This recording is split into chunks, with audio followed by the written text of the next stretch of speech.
It is an absolute pleasure and an honor to be able to welcome this guest onto the show. You know him as a TV host, personality, an actor, a sometimes guitar player on Twitter, and now a cancer fighter. Please welcome to the show, Jack Maxwell of Booze Traveler. Jack, thank you so much for sitting down with me. Thanks for having me, Perry. It's a pleasure. Absolutely. So I had the good fortune to get in contact with you initially back in March as coronavirus was hitting, and I followed up with you last week. It was a very quick turnaround for getting this interview together, getting the episode together. But I was able to send you samples too, sent you a couple of extra little goodies. Yes, thank you. Absolutely. You're so welcome. We try to be hospitable as much as we can. Speaking of goodies, I love that salsa. Oh my gosh, I'm glad you love it. That's a local one here. And that's nice. I like it.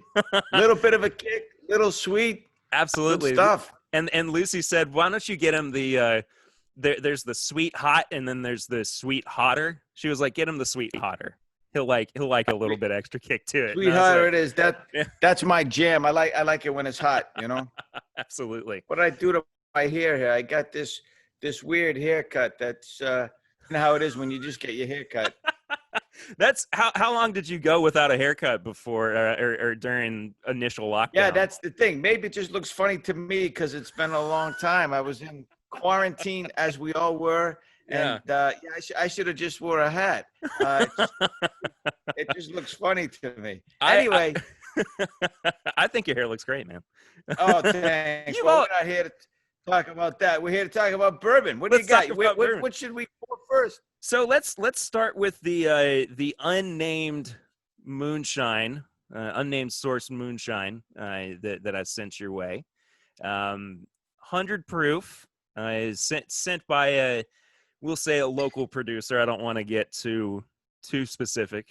Don't want to get anybody in trouble, but I'm excited for you to try this. This was it's he's excited about it. Salute. You gonna have it with me? Salute indeed, sir. You have it with me? Yes, sir. Okay. Cheers.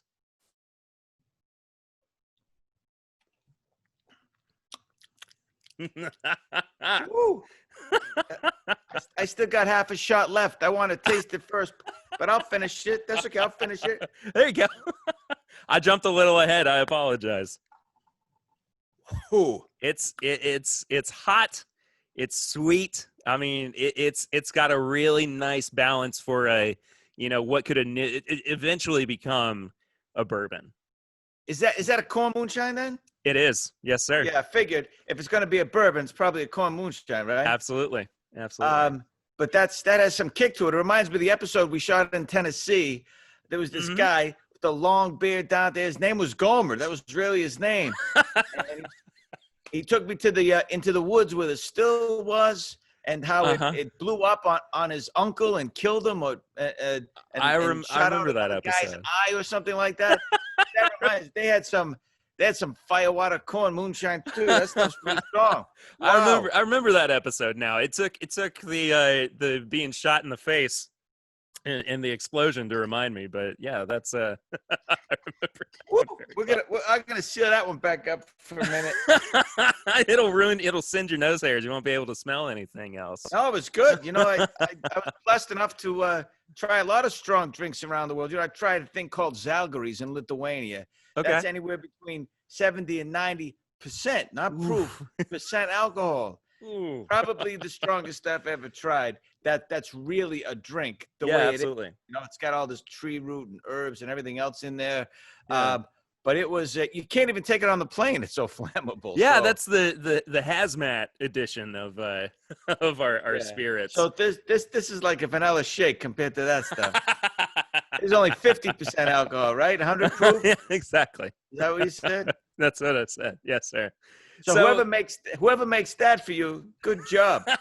We won't name names. We cannot name names here. Okay. So I want to, of course, get our first bourbon poured here. This is an Elijah Craig single barrel pick. Yes, sir, that one. And that was a pick that I was fortunate enough to go on with a group of guys from North Carolina. It was the very last barrel pick I went on before lockdown happened, before everything got shut down. Got a couple of bottles from it. I know that they would have been interested to hear what you had to say about it too. So I sent a sample of that your way. Oh, Elijah Craig doesn't care what I say. Now, I'm no bourbon expert for sure, but wasn't he the first one to age his bourbon in charred barrels, or one of the first? Exactly. Yeah. Sure. You don't sell yourself short there, Jack. I'm more drinker than historian, but I appreciate the history. All right. How much should we do here, my friend? Oh, I did maybe an ounce or so. So yeah, about that much. Yeah. Now that I think of it, I'll put it in the clear one, like I should have with the moonshine, so people don't think I'm cheating. I didn't think you were cheating. I think you know me better than that.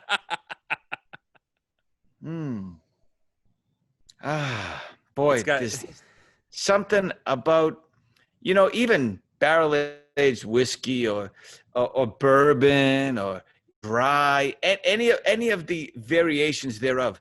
There's just something so Americana about it. I know whiskey, of course. Ireland is known for whiskey and Scotland for scotch, but bourbon is pure Americana. Absolutely. I love the story behind it.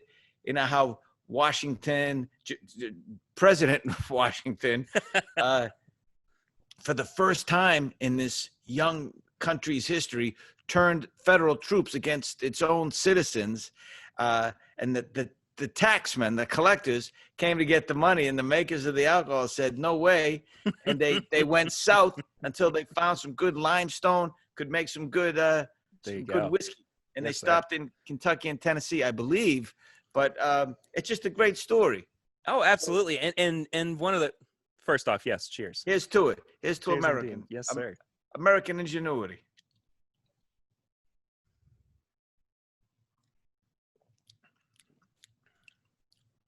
Oh, that has such a, the rye you sent me. I know we were talking before we started about that. A friend of mine and I polished it off, and I thought it was a little extra spicy, and you confirmed that. I did. This has a nice soft spiciness to it. It does. Yeah.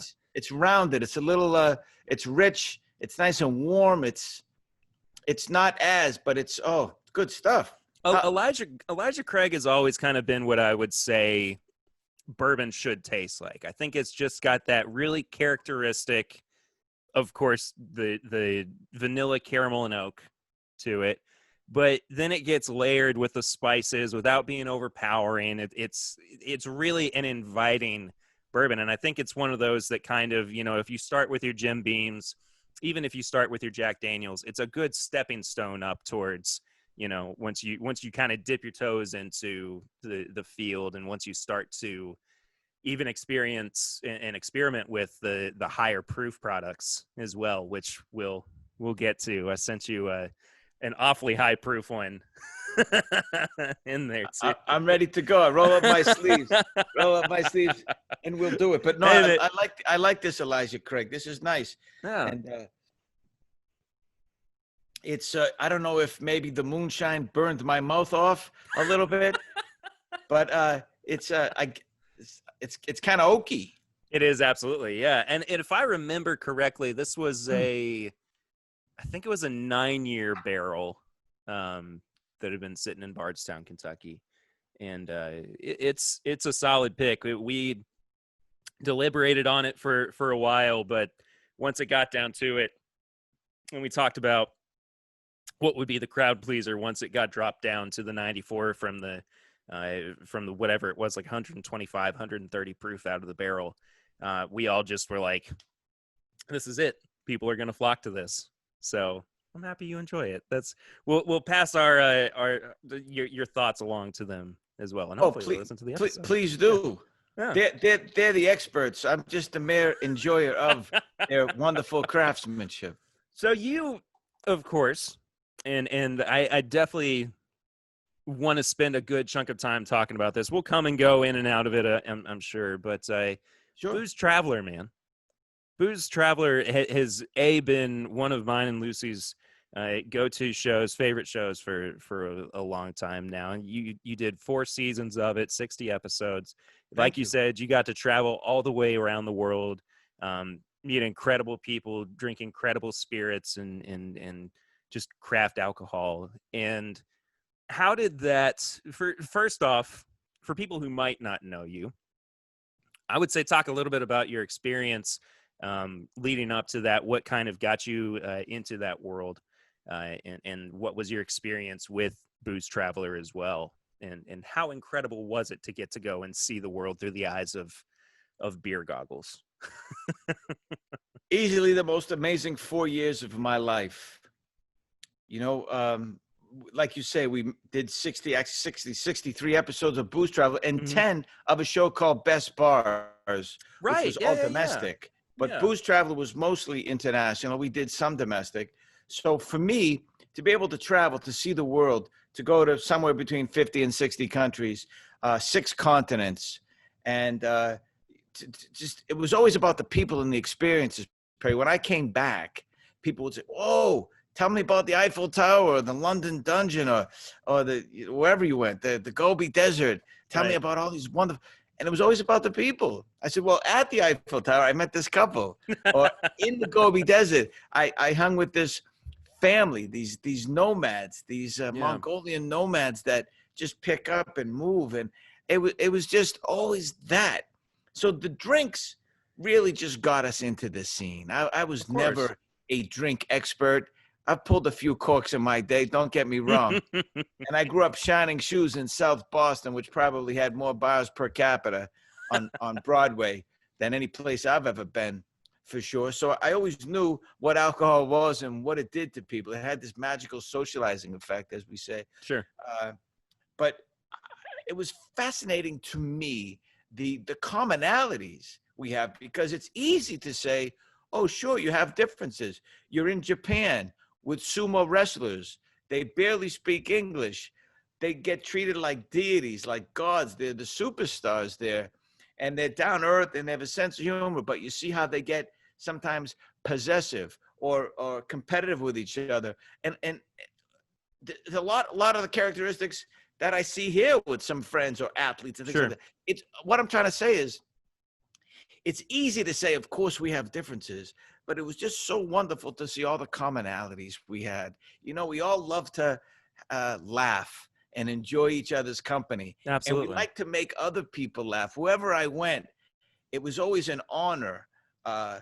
They felt when they got me to laugh about something. And I'm an easy audience. I laugh at anything. Sure. But it was so fun to be able to have that, even when they didn't speak English as a first language or English at all. Sometimes Sure. it was all through translation. And it was just a wonderful, joyous experience.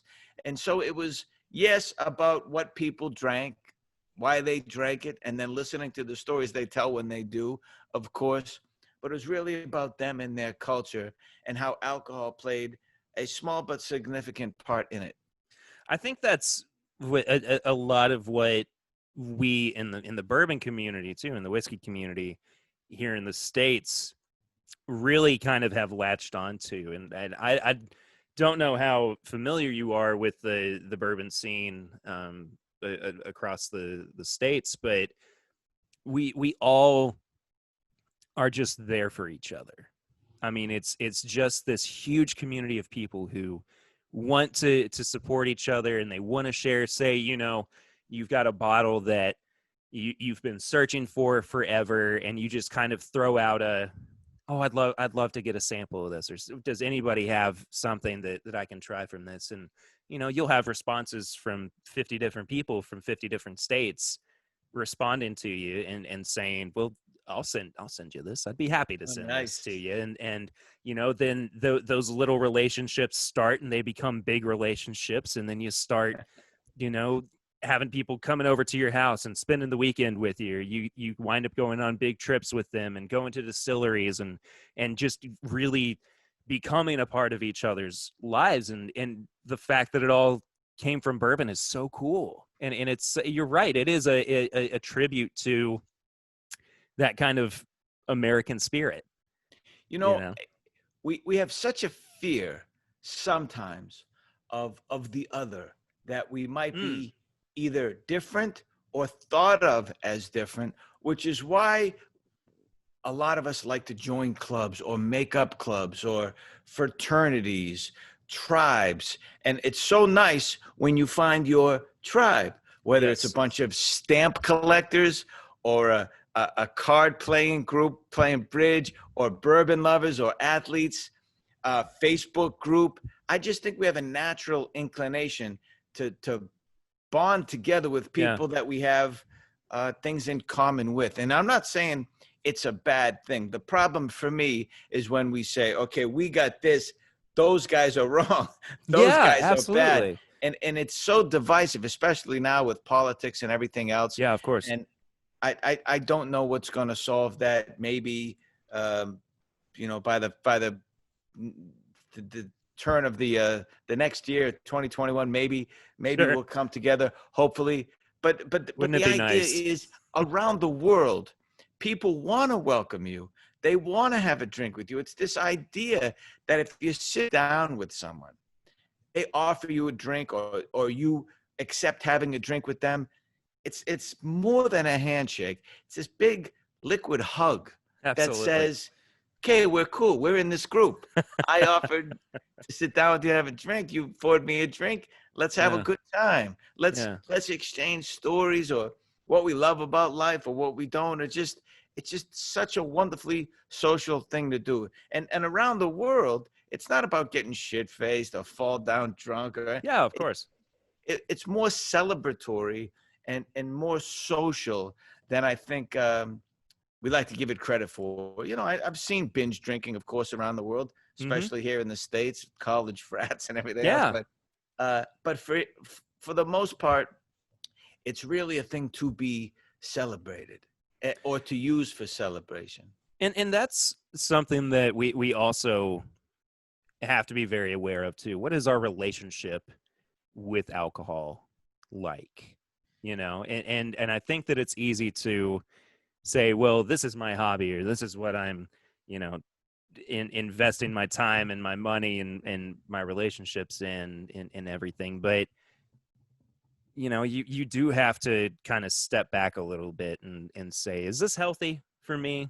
Am I doing the right thing with it? So I totally understand where you're kind of coming from with that. What did you kind of learn about yourself with Booze Traveler in regards to your relationship with alcohol? Well, I think that I didn't understand how much joy I would have during the adventure, the exploration. It seems like, and sometimes was, a dream job. Sure. Wait a minute, you get to go around the world and have drinks and meet people, and it's your job. That's pretty cool. But the thing that surprised me is, it's also work. We shoot 16-hour days, 6 days a week. There's a lot of travel and waiting in airports and driving for 8, 10, 12 hours a day to get to the next location, or all of that. And sometimes it's exhausting, but only momentarily. Because I enjoyed the experience, honestly enjoyed it. Sure. I so look forward to the next place. I was in a location long enough to really enjoy the people, the place, to get a hold of it. Usually it took anywhere from 10 days to 2 weeks, at least the last couple of years, to shoot an episode. So you really got to feel for the people, the land, the weather, the food, the drink, all of it. Yeah. What they found exciting, what they found mundane or pedestrian. It's just funny. You get to know someone. Sure. it's Sure. more than just one meeting, you know? Yeah. Even the second time you sit with them, the next day, if you hang around with them, they open up a little more. They're a little more comfortable. But then we go, and I just found myself the anticipation, almost like a kid at Christmas, to the next location, which was so different. I mean, we went from Scotland to Hawaii. And just we were freezing cold in Scotland. We went to a place called Shetland where they have Shetland ponies. Right, right, And yeah. they're short and furry because the winds on Shetland, that 100 miles an hour constantly almost. Yeah. And it's so cold and miserable there, even when it's nice. And I love the people, but I couldn't take the weather. Right from there to Maui, it was great. You know, like you'd go from Armenia to South America or Iceland. I guess season 1 was Turkey, Iceland, Spain, Austria, Peru, Mongolia, Japan, Nepal, Lithuania, Armenia, the Netherlands, South Africa, Belize, and then a couple of domestic episodes. And I might be leaving something out. But what a jump, right? Turkey, Yeah, Iceland, absolutely. Austria, Spain, Peru, Mongolia, Japan, Nepal. I mean, that's quite a bit. And you have to make adjustments because for one culture, it's okay to do this, but the other one, no, that's a faux pas. Yeah. And like we went to Peru, and they in one room they had, it was blocked off with bricks about maybe a foot high, and they were raising guinea pigs, or as they call cuy. And I really didn't know going in. I think it's in the episode. Yeah. That was a wild episode. That's when I had frog in a blender and spit beer too. But I go in the guy's room. It's like a guest room, but it's just blocked off with bricks. So you have to step over the row of bricks. Sure. And he's raising all these guinea pigs. And I said, well, what are those for? He says, dinner. He picks one up. And he says, I do like this, but he doesn't do it. He just motions. Sure. That he just pulled the head and snapped the neck. Right. And I didn't want to see him do that. I know it has to be I don't blame you. in order for them to have the meal. But when the thing came out of the oven, I mean, he puts it in whole. And it's like this. Oh. And it has fur on it and nails and teeth. So they have to scrape it off. Then they slice the stomach and put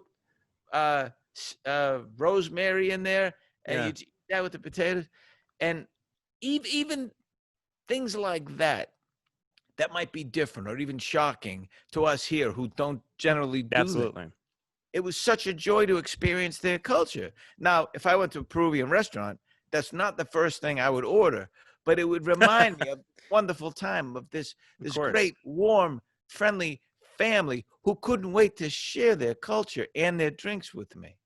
What's so interesting to me too is having experiences that when you sit in that moment and you just kind of go, whoa, like this is a memory being made right now.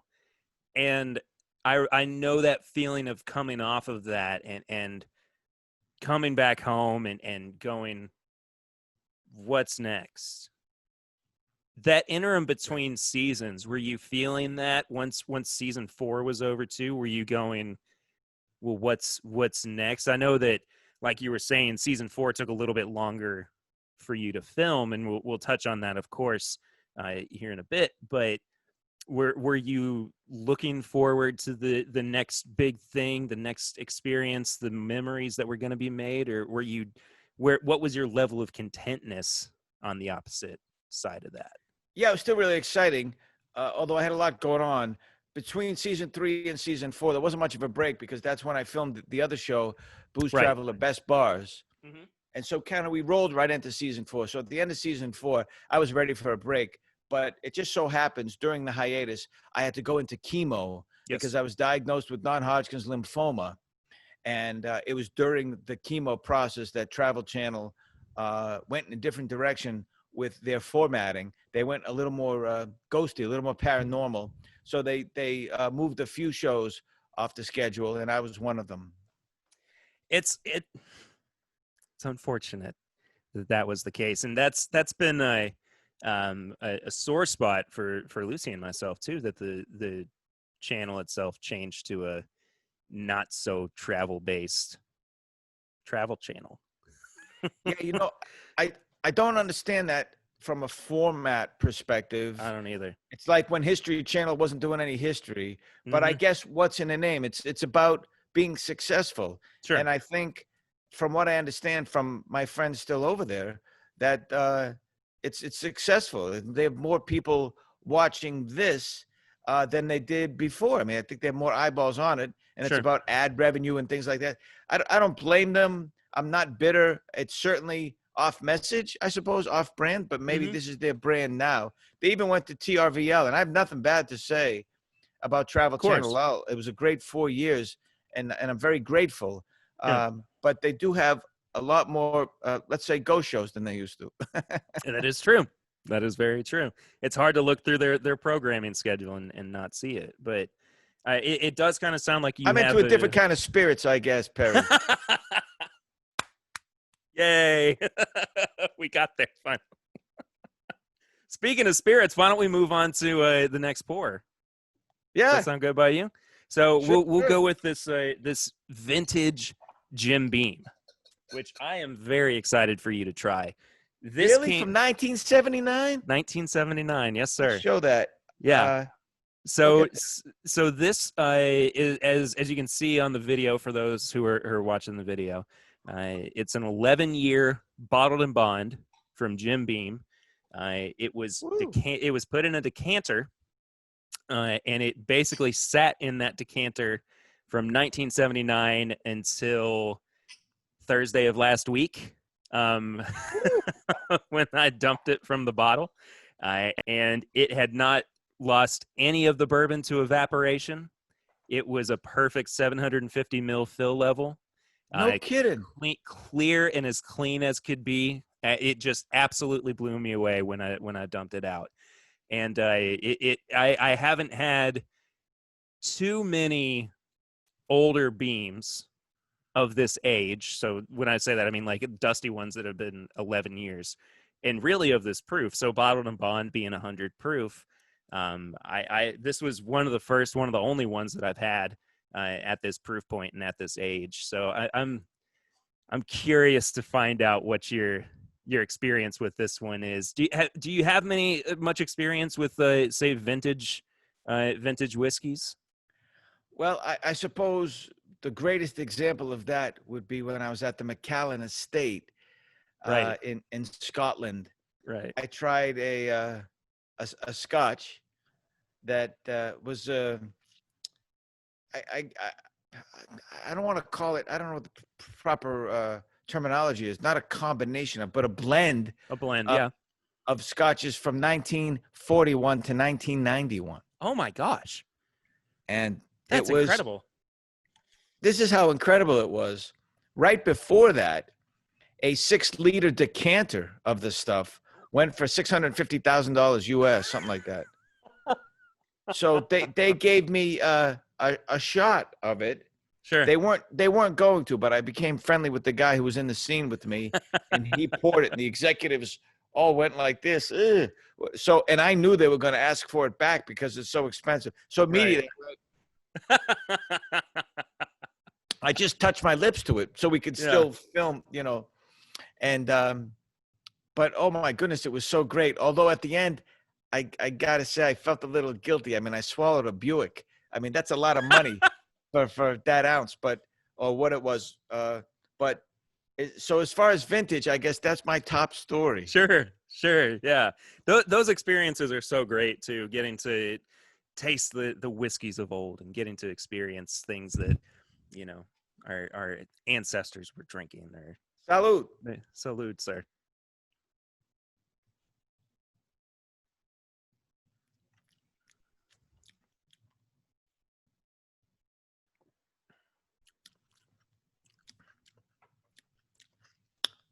Boy, that's a nice kick to it, huh? It does. It's oaky, but it's a little more. Is it sweeter? I mean, you could taste the oak, but it's. I think because it is what it is. Although it's spicy, it's what, like 80% corn or something like that. I think Doesn't it the have Jim, to be? it's got to be 51% at That's least. to be bourbon. But Yes. I thought it was Kentucky straight. No, Kentucky straight means that it's at least 2 years old.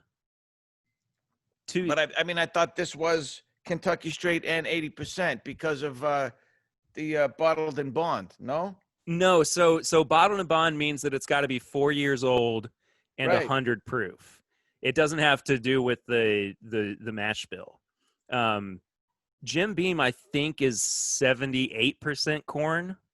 If I'm remembering correctly, I'd have to look it up or fact check it.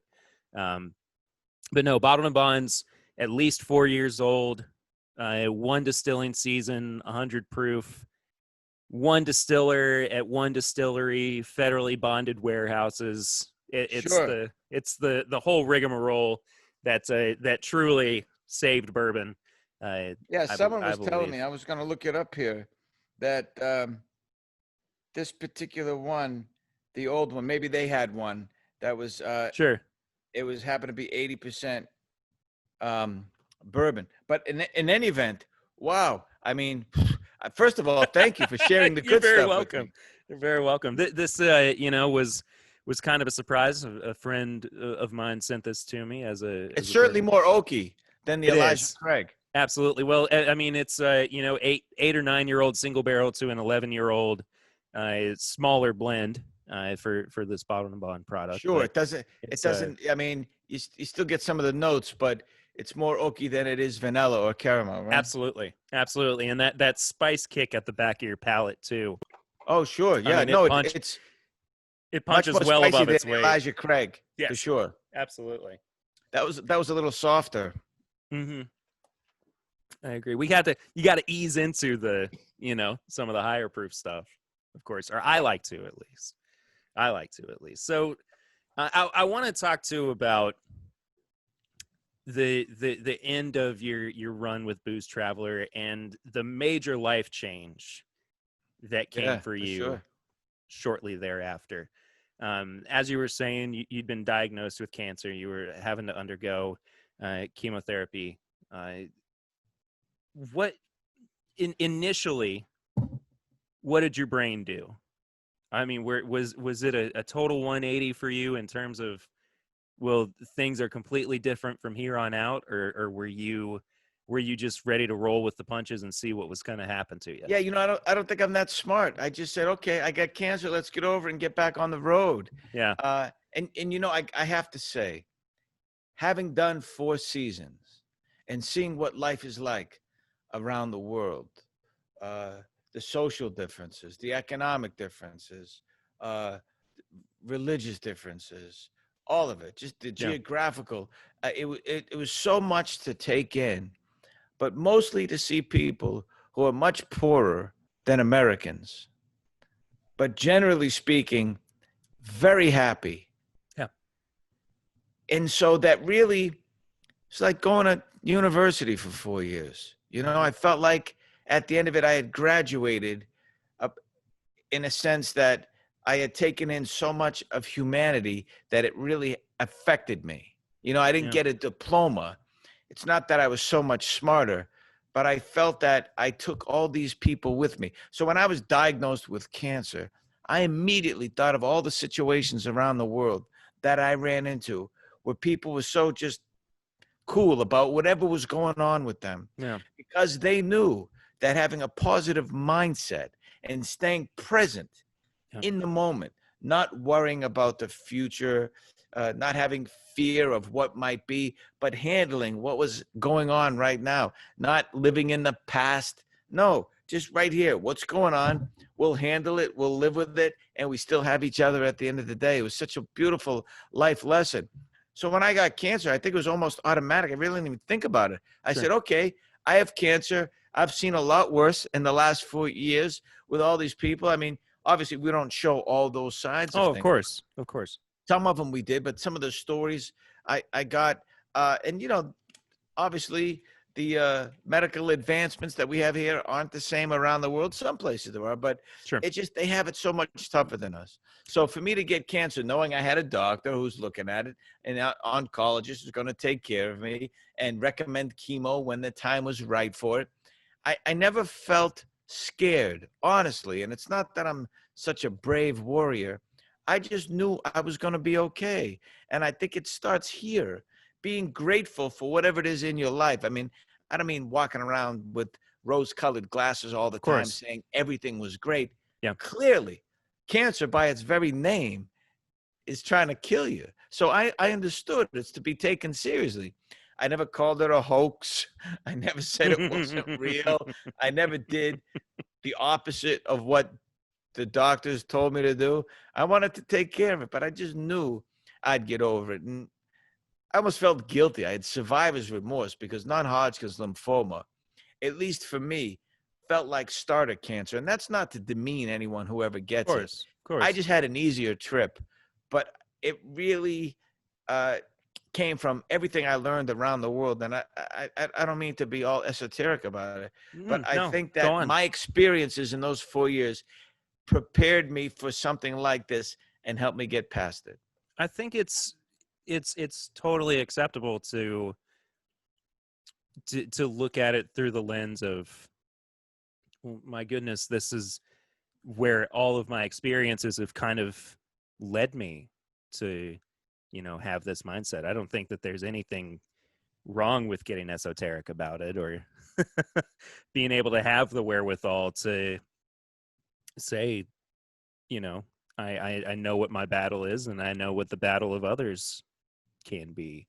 So I applaud you for that. I think that's a really beautiful way of looking at it, and it's great to definitely see you on the other side of that too. I mean, there's so many different facets in our lives that become part of our stories, and to be able to sit down with you and share bourbon and hear that part of your story, all I can do is say cheers to you, my friend, because that's quite wonderful. Absolutely. Cheers to you. Cheers to you. Mm-hmm. So I don't want to dwell too much on the the cancer side of. Oh, we can talk about whatever you want to. It's your show. Yeah. I appreciate that. I do want to touch on something though that you were saying about not showing all sides of the folks that you met, or the communities that you met. I would love to see the booze traveler behind the scenes, or a book written about it too. Is that something that's in your future, do you think? I suppose if there was enough interest, I would do that. I get a lot of requests for a coffee table book because sure. But I think with the internet now, you could surf the internet and get much greater photos, really touched up, nice filtered photos. But mine would come with the stories that of course occurred within the picture. And I suppose if I was smart, I would have had someone filming, at least on my phone, a kind of a behind the scenes thing. Sure. I think that would be nice to have now. But the show is nice to have. I can go back and look at any of the episodes. But there's this one story that would have been tons of stories that would have been great. But one came to mind when I was talking about how people around the world are poor. We were in South Africa, and we were filming with Zulus. Oh, wow. And it was great. Yeah. And there was about, I don't know, maybe 100 yards from where we were filming, 50 yards, where there's a little kid, and he had a soccer ball and a dog. But the soccer ball was kind of flat. Mm-hmm. But he was still kicking it around and petting his dog and then kicking him. And it just was fascinating to me. So I went down and was talking to him. I asked somebody to come with me so they could translate. And he was so joyful, and he was smiling. It was just really great. And he was dressed like we were dressed. He wasn't in the traditional Zulu attire. Right. That's mostly ceremonial anyway nowadays, at least where I was. Sure. And there was rows and rows of corrugated tin shacks where they lived. And I felt so badly for that because it gets so hot and a lot of people are crammed in there. But this for me, but what do I know? They have found joy in their situation and they have a wonderful sense of community. At least these people I met. I'm not trying to undermine what they're going through or Of course, trivialize yeah. it. Yeah. I mean, it's hey, I grew up in the projects. We were all jammed up together too. Not as bad as corrugated tin shacks, Sure. but at least I understood that you had people around so you could socialize. Of course, then you had to get along with those people. Right. But they were joyful. The Zulus we were filming with, but the little kid, I'll never forget this. At the end of the conversation, because I felt badly for him and his family and the situation, I just wanted to do something, but I had to get back to film, right? Yeah, so we had a little break. Maybe they were changing the battery in the camera or resetting the scene or whatever it was. And so I gave him some rand, which is the money there, right? Used to be Kruger rand. Now it's just called rand. Right. And it was maybe equivalent to, I don't know, $20 US or something like that. I thought maybe he could buy a new soccer ball. That's the first thing I would have done with it. Or giving it to his folks, or I don't know, whatever he wanted to do, feed his dog, or I don't know. Right. And he looked at me with all the wisdom that a 6 or 7-year-old kid can have that I will never have, and said to the translator, "Tell the nice man I don't need this because I have my dog and my ball." Oh. It's just heart-wrenching to think that our values are such that I took pity on him. He took pity on me. Yeah. He'd rather I keep the money because I didn't have a dog or a ball. And he's probably used to that flat ball. Maybe he had that his whole life. It could have been his favorite ball. That's right. It was certainly his favorite dog. They were buddies and they were jumping around and he was so happy and he was laughing. But then in this moment at the end, he was stoic and serious and so sincere. And you would think I'd be making it up, I mean, but I wouldn't do that because of course not. It would dishonor these people to try to embellish, to try to make it sound more interesting, which I just didn't have to do. And if you saw the show, you saw that this world is such a big, wide, wonderful place with plenty of interesting people. They don't need me to be the dramaturg of their lives. For as much alcohol as we can consume, a moment like that is awfully sobering. I mean, absolutely, my friend. Truly, I mean that would be the moment where you just you stop and you look around and you just brought right back down, and absolutely, it'll kick you in the gut pretty quickly and make you. I'll never forget it. Absolutely, of course. Whew. Where do we go from there, Jack? That's a showstopper of a. If I was a better storyteller, I would have saved that for the end. We still have more bourbon to drink. We do still have more bourbon. Would you like to move on to the next one? Have you finished your Jim Beam? It's up to you. Yeah, I did. Well, let's kick it up a couple notches to this Stag Junior at 130.2 proof. This is the newest release. This is batch 14. It just came out 130.2. 130.2. So strip the varnish. This is Stag Junior is always one of my favorite releases that comes out from Buffalo Trace each year. Each batch is usually at this higher proof. I mean, normally you're not seeing anything below about 120, 125. The highest I think it's ever gotten to really has been about 140, 145. But it's been consistently good. It's been a consistent crowd pleaser. But it's not new. Is it 8 years? This is about 8 or 9 years old. Yes. Yeah. I mean, it's not like White Lightning. I mean, exactly. It's not the moonshine that you had earlier. Right. But this is like to look at it. It's so beautifully golden. Oh, absolutely. It's got that really rich amber color to it. The legs on it are even, nice and slow to drip down the glass. I mean, it's one of those best values in bourbon when you can find it. It's one of the more decadent. releases in bourbon, and it's only like $65 a bottle.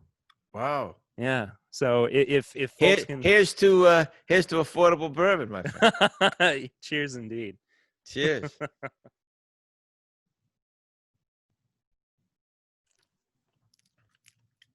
Oh, I'm going back for more. That's nice. Oh, yes. Doesn't drink like 130 proof up front. I was just going to say the same thing. Mm-hmm. You know, I was bracing myself for when you know something's coming at you, you know? Like, you're strapping in. I was bracing for that punch. I knew I was going to get hit.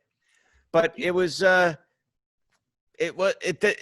didn't feel like 130. I mean, I've had at least a dozen times that proof and higher on the show itself, never mind in real life. But that it surprises you. It really does surprise. Yeah, it's milder than 130 I thought would be. I have this theory, and it's not been proven by anybody who knows more about distilling than I do, but it's something I've been floating around over the past couple of years. I fully believe that higher proof bourbon has less of a burn than watered down lower proof ones do.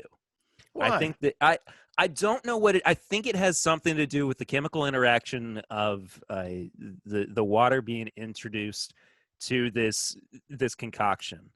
I think that there's something that causes an abrasiveness with the bourbon molecules. And again, it's nothing that I have scientific proof behind. It's totally me postulating. But in my experience, I've had, definitely at least a couple dozen times bourbons of this proof or higher. Anything in the 120 proof range kind of is like a good nightcap in some regards as well. And they always seem to be an easier sipper and have more balance and flavor than lower proof bourbons do. And I think that can even be associated with rye as well. Maybe not to as much of an extent, just because rye is going to have more of an abrasive flavor, more kick to it, more punch to it because of its nature in general. But I think that bourbon, for whatever reason, when water is introduced, you're not getting as pure of an experience as you would have if it came straight out of the barrel. It's something that I want to explore a little bit more and talk to a master distiller about and see if there is some truth behind it. And I wonder if the aging process in the barrel has anything to do with that, because I've had corn moonshine, much like yours, that has plenty of burn. Don't get me wrong. Mm-hmm. That really lights your throat on fire. Sure.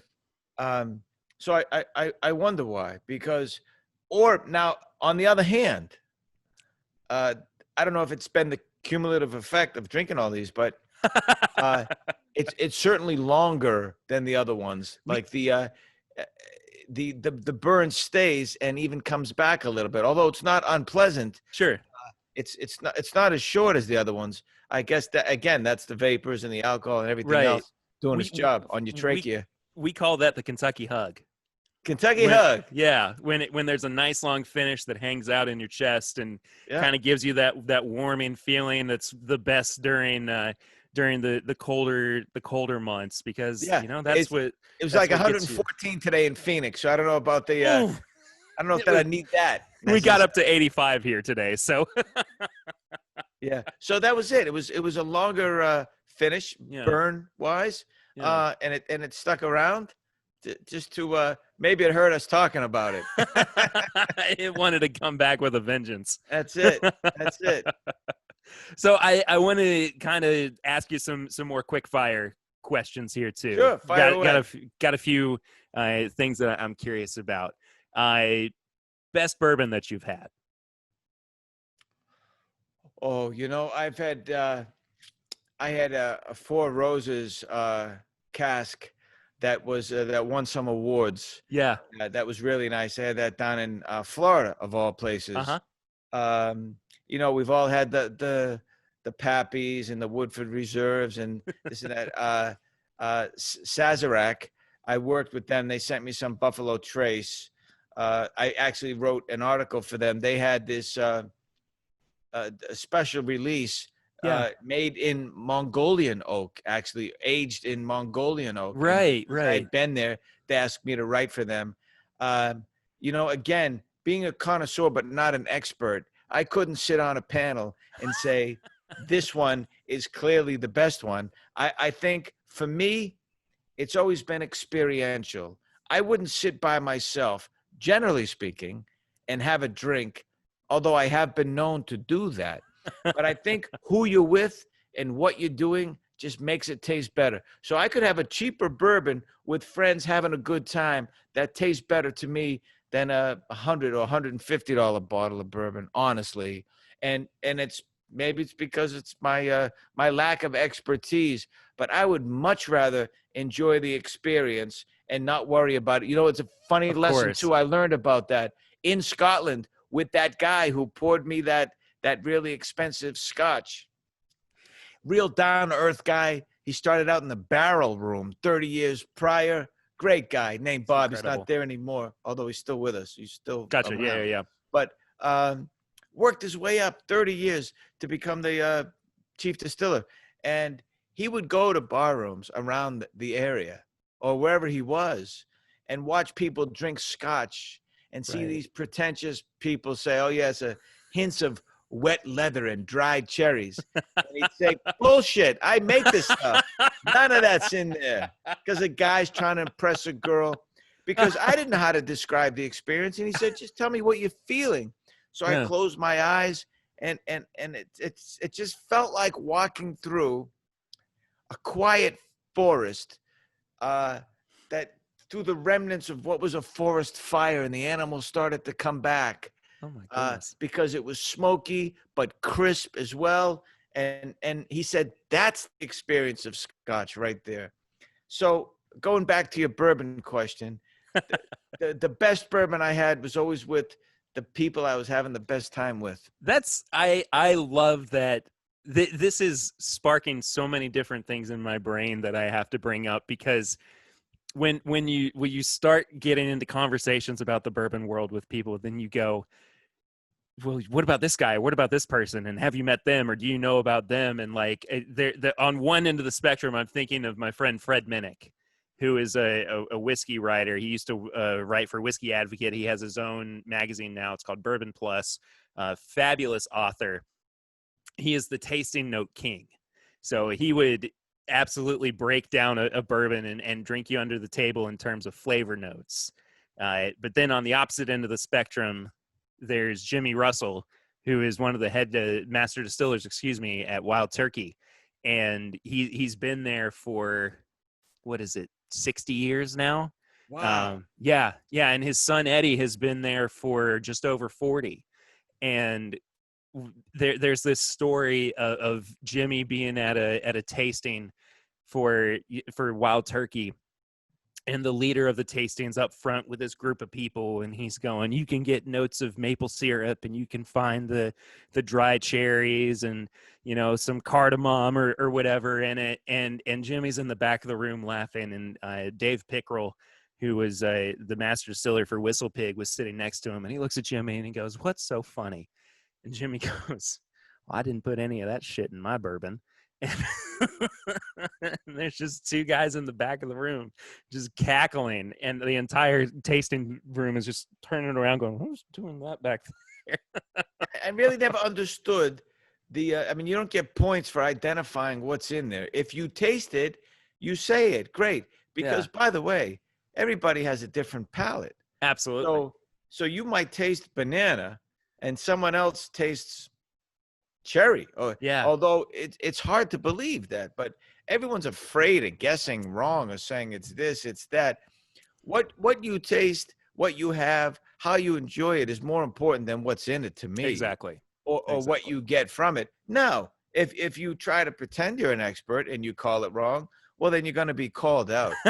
For me, it's much more about the experience, the adventure, and the time that I'm having than trying to identify the notes. If it was a quiz show and I had to do that to win money, maybe I'd get better at it. But for me, just developing my palate by drinking it, but also staying present about not so much what went into the bottle, but what's going into the moment I'm having now with the people I'm Absolutely. enjoying is much more important for me. Have you watched Neat, the Story of Bourbon?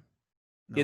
It's a documentary that came out in 2017, I believe. You can find it on iTunes or Movies Anywhere or whatever. It is a beautifully shot story of the history of bourbon. I'll send you a link to it later, just as a reminder. But it's an absolutely wonderful story. There are some incredible folks that talk about their experience with bourbon. What was that face you just made? Oh, that one was just nice, just the way it hit. You know, it's funny too because there was a little bit left, you know, and I Mm-hmm. only took some of what was left. Sometimes it's not only the right bourbon, but the right amount, Absolutely. you know. Absolutely. I And I 100% took agree. enough where I just thought this is going to be good in that amount, and it was. So that was just a joyful expression of nailed that one. That was good. And I never understood people who wanted to do shots, even tequila, which is coming into its own. And I know this is Absolutely. a bourbon show. No, So the please. stereotype is same with rye, an old West town, bartender slides it down, you do a shot, and tequila. How many times did we do that? One tequila, two tequila, three tequila floor. It's not about that. It has so many notes. And for me, I'm really getting into mezcal. It's much more artisanal. Interesting. And I like the smokiness of it over tequila. But I think alcohol, so much goes into the making of a good alcohol. It should be sipped and It should be enjoyed at savored. whatever amount you want to take it in. Absolutely. Yeah. Are you messing with cocktails much now too during Oh, yeah. quarantine? Yeah. I was Are doing a you? show on Sundays. I'm on hiatus now called Jack's Place, That's Sunday night right. You virtual were. cocktail hour. And I'd Yeah. have a drink and everyone else would have their drink and they'd say what they were having. And I really appreciate the art of mixology. I'm not a great bartender by any means, but I love what goes into that. There was a place in Athens called Momix, Okay. molecular mixology. And Right. there's probably 20 or 30 I've been to around the world like that, where so much goes into the craft of making the drink, not just going like this with bottles. And it's really appreciated. You know, I went to a place called Bar High Five in Tokyo, guy named Mr. Ueno, who picks out his own ice, always wears a suit, doesn't drink alcohol, named the world's best bartender, I think more than once.